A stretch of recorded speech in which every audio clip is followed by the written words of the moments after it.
feeling golden, lost in the moment. It's taking over me. Keep your composure, you know that I want ya. Can you just hold that beat? Just turn the lights up, baby. Let it go. In the nighttime, baby. All right, good afternoon. We're back again with Chat GTM, and I'm here with Mr. Eric Knott of Tiki Taco. That's right. How you doing, Eric? I'm fantastic. Thanks for having me. Thanks for being here. Yeah, it's been great. So Chad's been dying to ask you a bunch of questions. Ever since we learned about PDQ, we explored that. We knew you had a connection with that. We actually have a video we're going to send you one day of our trip to PDQ. I think I saw it, okay, actually. Cool. Yeah. With manatees. Manatees. Yep. Yeah, I saw it. Manatees are inside of PDQ. Sorry. Yeah. So maybe we start with this, right? So you've been in the role as Chief Executive Officer for 9 months now or so, right? That's right. Yep. You come into this, what do you start with? What's your priority? Yeah, number one is going to be culture and people, and then a little bit of food mixed in. Yeah. Right. I think that I've heard it here at RLC the past 2 days. It's like people, Yep. which I love. Was instilled on me on my first career with Outback. It was people first. We came out of... Yeah. Oh, wow. I started in the late 90s with Outback and did that for about 12 years, and then started PDQ with one of the founders there from Outback. Did that for 14 years. Best chicken fingers in Lansing. And then, then joined on Tiki Taco in July of last year. I think it was really important to get the people right. And to be honest, they did an exceptional job before I even got there. Like, it was not a big lift. They had great people, took care of their people, but we tightened some things up on the menu, more so getting rid of things that the guests didn't want. Made a couple changes with processes, really want to focus on getting back to made from scratch. I think during COVID, a lot of restaurants had to make some really tough decisions, with labor crisis. Do what you got to do. Yeah, so they brought in some pre-made stuff, but I think now with value prop is super important, and now that everyone has had that creep on the menu, the expectation of the guest is, well, I'm going to pay this amount, I want to have this value, right? That's right. Yeah. So anyway, culture, and then kind of moved into technology. I wanted to build this concept out with low overhead above store. And nowadays with tech, you can do a lot of automation that allows, not to have that manpower and all the manpower focused on servicing the guest inside the restaurant. So started with a lot of stuff that didn't really affect the team. Yeah. I didn't want that. Before we get into that, what were you starting? Like, when you came in, what Great was the question. current tech system you were having to... We had a really, really different tech stack when I started. Okay. It was Toast Difficult. and QuickBooks. Oh, that was the stack? That was the stack. In a way, it was awesome though, because like in Two my things to manage. that's right. You get to build it how you want it to be versus having to undo this and plug this That's one in. always so hard. Yeah, it's great. A lot of people say, "Oh, that sounds daunting." I'm like, no, actually, it's been pretty fun. So I started with 2 technologies, and as of today, we have 16 Okay. different technologies. That's funny. It's something a magical number, right? Because you're talking to Troy Hooper from lunch, and he's somewhere around this, right? And so... I think so, and it's really like you have to know your concept in and out and know which way to go. Yeah. Right? Is it like, do I go consolidated? Do I go best in class? Yep. So, and I think there's an argument either way, right? I think it's a balance. Yeah. I think depending on what you do in your brand, do you, in certain aspects, I go best in class. Sure. And then others, I'm like, oh, okay, I'll just go here because it's not as important to the brand. So Sure. I can consolidate those 3 things into one. Well, there's probably also reality around some solutions actually need manpower and resources to staff, right? 100%. To keep, it's not just set it and forget it, right? That's right. And so that's probably a big decision you make when you look at these techs. 100%. And I'm happy to say that, knock on wood, that we're onboarding our last one for a while right now. So to that point, what was your first one? Okay. So, Right? You got QuickBooks and you got Toast. Yep. Right? You got a great foundation to start with. Blank sheet of paper. Number 1 was Ovation. Hey. Oh, okay. yeah. Our boy Zach Oates over That's there right. doing his stuff. What's up, Zach? Yeah, bolted on with Marquee. Oh, So the first thing... double threat. That's right. Love it. First thing I wanted to do is get feedback. Yeah. Like, I'm new to a brand. I'm learning how to Smart. make tacos, Smart. Yeah, first yeah. of all. So I wanted as much information as possible. So Yep. customer review, from a Ovation standpoint, right? And be able to not only navigate through what they were saying, but not lose any guests. You recover them quickly, right? Because that's exactly Yeah. it back. And then on the online listings part, right, with Marquee, Yep. making sure that, new to a brand and everything out there is accurate. Get your Google world right. That's right. Super important. That's right. So that was the first call. Yeah. Yeah. First call. And what was the second one? I think It's not second. like you actually made 2 calls. So you had Ovation and Marquee. It was 1, 3. Yeah, I think they kind of hang out together. Yeah, too, yeah. If I'm being honest. They Yeah. live together. Yeah. I think number 2 was Restaurant 365. Okay, so then you went with all your back-end platform. Is that also your accounting, I imagine? It So is. QuickBooks went away? It did. Because 365 is meant for restaurants. Yes. I love 365. And listen, we have just about everything they can sell to you. I buy.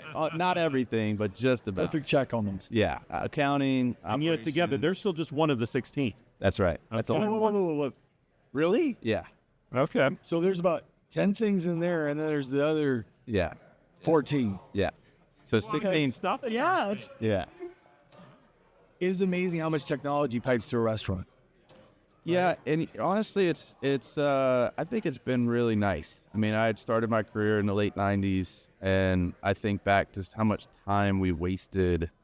I mean, handwriting schedules. Oh, my God. Or, I mean, I was talking to somebody the other day. It's like you don't understand what we had to do, and so my mission. That's right. Yeah. My mission though really is to let technology tell us what to do. Yeah. And then we spend all of our time with the action, right? So whether it's a food cost item, it's like, okay, let that thing tell us where to focus our attention. And people spend all their time with either the team members or the guests, Right. and not trying to find out what the problem is. Heads up management, heads down. That's right. We don't even put offices in our restaurants. Go back home. Nope. Wow. Nope.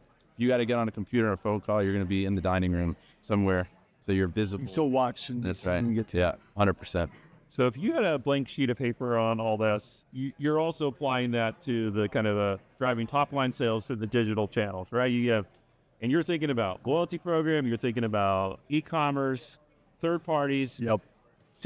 Again, some people don't have the luxury of starting with a blank sheet of paper. So since you did, how did you approach that segment of your tech stack and sequence it so that you were going to optimize the result? Yeah, did you map it all out in one go, or is it, if I need this, then I need This is okay. So I'll answer both of those things. So first, about 2 years ago, I have a real good friend of mine that owns a technology company, and he supports technology for restaurants. He does build outs, all that stuff. But I actually sat him in a room, closed the door, pulled out a whiteboard, and I said, I'm sick of unbolting stuff. Yeah. So from my knowledge, and if we're gonna get to the end result, let's go ahead and just act like we have zero technology. Let's build it out. So we did this 2 years ago, and even at PDQ, when the contract was up for this, it's like, okay, let's pull that out, and this is where we're going, right? Yeah, So yeah. I already had that kind of built out. Now these shows are great because there's always something new, right? But The shiny buttons too. That's though, right. Yeah. You gotta be careful. Yeah, you do have to be careful. But so I have this tech circle, right? And it's got a human being in the middle of it. Yep. And then so I just literally just followed the circle over the past 9 months. You're literally giving birth at the same time. So that's your question to answer. So, as far as where you were headed, I think that that's pretty one guy.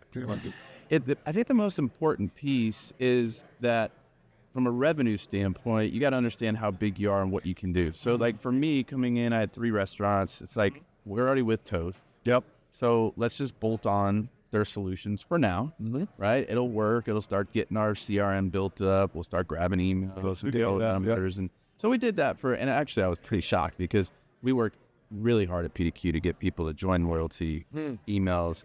And when we rolled that thing out at Tiki, it was it went bananas. We only had 3 locations. In the first month, we had 6,000 people that joined. What do you attribute This is awesome. Well, I think it's number one. I think that I'll give Toast a shout out because on our customer-facing display, when they're going through the ordering process, they have to actually choose whether or not they're going to join or not.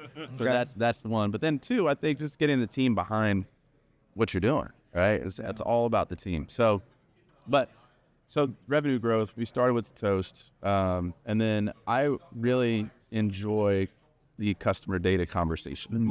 So Abhinav at Becky brought him in. Yeah, Abby. Yeah. Which is probably not very likely because like a lot of, small restaurants probably wouldn't go that route. But again, information, feed me information. Yeah. And then now we just signed with Instant TBO, so we're going to bring in online ordering. We're going to get an app going, and kind of consolidate all of that. But you still utilize Vicky as our place to go, from a customer data standpoint. So the one thing we haven't talked about yet, and I really want to dip into this, is your food. Yeah. Like, let's talk about the food. And you also start actually with the term culture. So before we do food, let's talk a little about you. What's your culture like? How do you work with your people? How do you take care of them? So we are, first and foremost, super inclusive, and we treat them like family, and we want the best for them, whether that's with Tiki or not, right? Yep. And we say it all the time. We have 17-year-olds, 20-year-olds, 25-year-olds, 40-year-olds. Like, what can we do to move you along professionally and personally?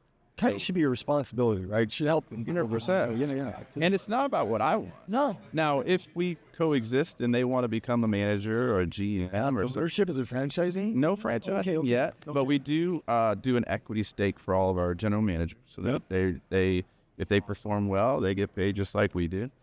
So, but more so than anything, we're just we take our food very seriously, but we don't take ourselves upper seriously. You take yourself very seriously. I wish. But the food. So the food is amazing. We have a chef his family's from Mexico. We do 4-hour-long carnitas. Yeah. We do El Pastor on the spit every day that we slice in house. We make all of our sauces from scratch. We tried to really I'd say the only thing that's really frozen in our restaurant is the French fries. We're not cutting our own French fries. And by the way, we shove curly fries in our burritos. If you didn't know that. And they sell really well on 420. Yes. We actually have a 420 burrito right now as our special. I don't know if you knew that, but Oh, Lord. we shove flaming hot Cheetos in a burrito. Oh, And it sells like hotcakes. really good, man. Yeah, you'd love it. awesome. You'd love it. What's your favorite thing on the menu? I think that's a trick question. I think carnitas is my favorite protein. I think that we have a Thai chili pork burrito. Whoa. Has ground pork, peppers, onions, arbo chilies, rice, and then 2 medium fried eggs in the Whoa. burrito. So that's probably my favorite. I can deal with that. And now everyone's wondering, where are these locations? Yeah, how do I get there and eat when I just got one? We are based out of Kansas City, Missouri. But we have 2 locations right now in Kansas, 2 locations in Missouri. We have a food truck, and then we're opening 4 more locations between now and September. Wow. And so what's next for the brand as far as, is there another? So you're almost done with the tech. You got to put a bow on it and call it done? I am going to maybe call it done. Okay. But yes, for the most part, we're going to be done. What's next is we're going to focus on growing out the KC Metro, basically draw a circle 100 miles around Kansas City, Missouri, and we're just going into spaces and 15, 20, 30, 50, who knows. What is that evaluation process? Is it driven by supply chain? You get the ingredients you want? Is it site selection by market? Like, how do you look at that growth and expansion to keep it, sustainable and scalable, to where you can hold it all together in a life way? Well, I think too many brands they have success in their home market, and they try and immediately go across the country. This works everywhere. Yeah, it's like, I'm not on page with that. Yeah. We want to grow out Kansas City as much as possible, different demographics. You're in and outing it, Yes, right? in a way. They did it. Yeah, Like, they yeah. stayed in their market. That's tightly. right. And then once we have a good business foundation in Kansas City, Missouri, and Kansas, then we'll start to expand. I think we're a Midwest brand for probably the next 3 years or so. Iowa, Nebraska. Yeah. Nothing wrong with being a beloved brand in your community. That's right. That you're the one. Like, there's people that will go home for it. That's right. When they come on, the first place they stop, like kissing the ground. Yeah, I love it. I love that. Any celebrity sightings in your stores as Patrick Mahomes? Not yet. We've had a couple Chiefs players. We have, by the way, shout out, we have the only women's professional soccer team with a stadium, Wow. the KC Current. It is fantastic. We've got plenty of those ladies that come in, but no Mahomes yet. No Mahomes. It's coming. Come on, Mahomes. We're calling you, Mahomes. Get in there. Get in there. You've been called out. Boy, man, it's a pleasure. first time we met you in New York, is like, wow, this guy knows all the people we know in Tampa. I had no idea. You know, I remember you actually called a mutual friend going, hey, is this guy for real? Yeah. I never had a reference check in the middle of a party. I was like, this really just happened. So, dude, well, thank you so much. No, thank you. This is awesome. Yeah, if anybody ever just wants to get a hold of you, talk about business, vendors, I think he's got the text, so be easy on him, Eric, right? But I'm sure he'd love to talk to more people about this. I love it. I really thoroughly enjoy every part of the business and the people that are in it. That's why we're in here. Right? That's right. I mean, there's a lot of other places you can make money. Yo, 100%, and a lot more of it. And easier. And easier. Yeah. What you do is, I think you do it because it's back to the people. It's not 100%. genuine, right? It's like, I said this previously, we are a bunch of mismatched socks that end up in the same drawer. We're all great socks. And they work really well together. Yeah. You look at Zach Oates, his socks are pretty wacky. Yeah. Right? And I think we're good. It fits our industry, man. I absolutely love it. And we're bright, we're loud, and we're different, we're eclectic, and we are hospitality, and you represent that, brother. Yeah, well, I appreciate that. Yeah. I appreciate having me on. Absolutely. You guys are doing good stuff here, too. Thank you so much for coming on. Absolutely. Appreciate it. Love it, Eric. Thanks. It's our sincere pleasure. So it's been Chat GTM here from the RLC 2025 show with Eric Knott and Tiki Taco. If you happen to be in the markets he described, go by and try some of his deliciousness. I promise you'll come back for more. And if not, find me. I'll pay for your meal. Okay? Anyways, this has been Chat GTM. Thanks for coming on, and until see you next time.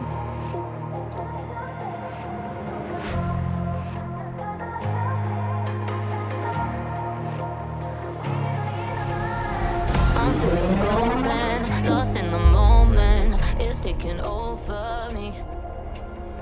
Keep your composure.